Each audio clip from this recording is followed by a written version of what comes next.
What's up, Spires? Final review for the Sub70 driver.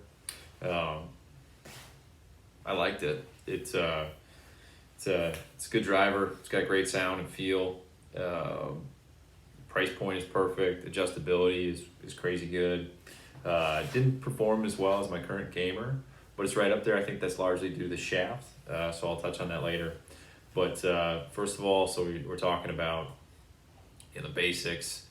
When you get it, how does it look? Well, looks great, minus the head cover is a little bit snug. It's a little bit tough to get on. But yeah, definitely looks great. It's kind of a classic look, adjustable, very clean. The crown of the club is, I would say, is perfect. Black, pear-shaped, very traditional looking, so it's great. If I were to subtract anything, it would just be a point because of the head cover. But definitely, it's perfect. Sound and feel, the best part of the driver. Feels great, sounds great. Mentally, you're not going to scare somebody, with a big crack of the driver. So that's great. It's just kind of that dull, muted.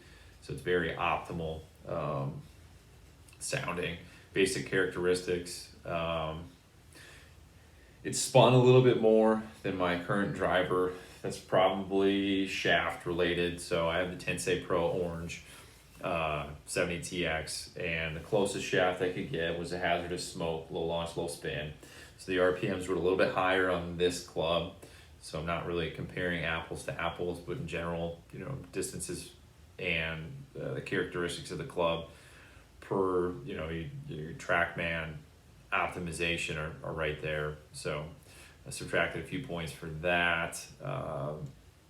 It's a little tricky to change the weights. Your standard or your clubs that do have movable weights, it's usually a sliding track. These ones you'd have to physically screw them in and screw them out. So you have to carry, if you wanted to switch weights, you'd have to carry like a little pouch as well as your tool. But not a big thing there.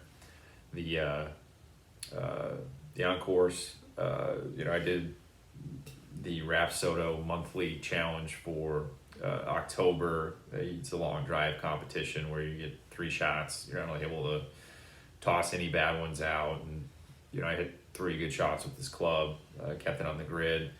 So that, it's important on the course. There's not any noticeable big misses one way or the other. The thing is, at the I moved it down in loft at its stock setting, and as you move more towards a higher loft, the club face will close a little bit more, promoting a draw. So not a huge fan of that. In the miscellaneous section, as far as how I'd rank this, the customer service was amazing, but I did have to deal with customer service. There was an issue with some glue or something in the tip of the shaft, so I had to contact Sub70, but they were great, super responsive. You call them and they'll answer. So that's perfect. So I can't complain about that too much. As far as if I'm going to play it or trade it, I would trade it. I had a good year with the TaylorMade M1. I went back to it after going through the M5 and the first sim and stuff like that. Just not maybe a fan of the twist face. Was having issues with those, so I went back to the M1,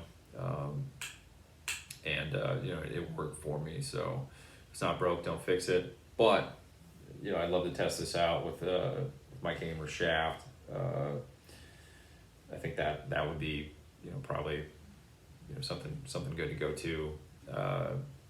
The adjustability is really neat. You can get a lot of combinations, really to dial this in. It is a little bit heavier, so at its stock weight, it's swinging about a D 5.8. When I did, I added the heavy weight to the toe of the clubs, to hit some fades, and it actually brought the club swing weight up to E. It was like E 0.1. So a little bit interesting there, but it is a club that a serious golfer would probably want, just because it's beautiful looking, sounding, feels great. A little bit smaller head, probably more workable than your other clubs. So definitely rank it right up there with all your major drivers. You know, especially at the price point. So, you know, Sub70 has a lot going for them, and you know, I think that this driver shows that, and you know, they're probably going to be a club that's around for a while. You know, I think the guy that just won the Corn Ferry Q Schools is a Sub70 guy, so it's pretty impressive. He got some big namers out there using the clubs.